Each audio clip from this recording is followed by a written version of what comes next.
કપડવંજ તાલુકાના નવાપુરા પ્રાથમિક શાળાના આચાર્ય અને બીએલઓ રમેશભાઈ પરમારનું નિધન. બીએલઓની કામગીરીને કારણે ડિપ્રેશનમાં હૃદયરોગના હુમલાથી અવસાન થયાનો પરિવારજનોનો આક્ષેપ. બીએલઓ રમેશભાઈ પરમારનું નિધન થતાં પરિવાર પર આભ ફાટી પડ્યું.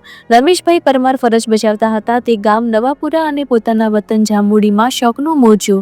રમેશભાઈ શાળાથી આવ્યા બાદ પણ મોડી રાત સુધી બીએલઓની કામગીરી કરવી પડતી હોવાનો પરિવારજનો આક્ષેપ. રિપોર્ટર જીડીપ દરજી, કપડવંજ. મારું નામ નરેન્દ્રભાઈ દીપસિંહ, ગામ જાંબુડી. આજ રોજ મારા મોટાભાઈ એવા રમેશભાઈ રતિલાલ પરમાર જો શિક્ષક તરીકે રૈયત જોડે નવાપુરા ગામે ફરજ બજાવતા હતા. સાથે સાથે તેમને બીએલઓની કામગીરી પણ સોંપવામાં આવેલ હતી.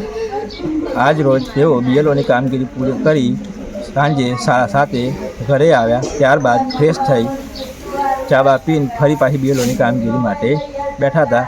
પણ અહીંયા એમના ઘરે ટાવર ના આવતા નેટનો ઇસ્યુ હોવાથી તેઓ બીજા ઘરે આવ્યા અને હું જોડે હતો.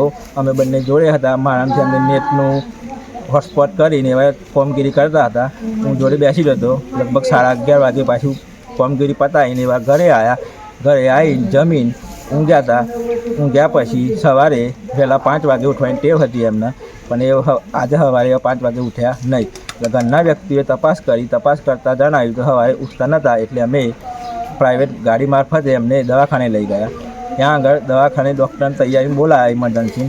ડૉક્ટરે ત્યાં આવ્યા, ચેકઅપ કર્યું, રૂટીન જોયું તો ત્યાં આગળ ડૉક્ટરે એમને મૃત જાહેર કર્યા. એટલે આ બીએલઓની કામગીરીના સતત પ્રેશરના લીધે આ બન્યું હોય એવું લાગી શકે. તમારું જે ઘટના બની છે તે બાબતે આપ શું કહેશો? મારું નામ પરમાર શિલ્પા છે અને મારા પપ્પા સાથે આવી ઘટના બની છે. તે બીએલઓની કામગીરી કરતા હતા. કામનું પ્રેશર વધારે હતું.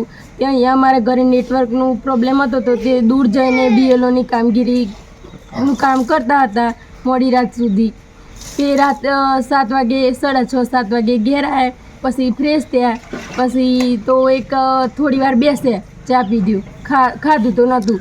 પછી તે કામગીરી માટે બહાર ગયા, અહીંયાથી થોડે દૂર જ્યાં નેટવર્ક આવે ત્યાં જઈને તે કામગીરી 11:30-11:30 જેવું થઈ ગયું હતું. ત્યારે ઘરે આવ્યા.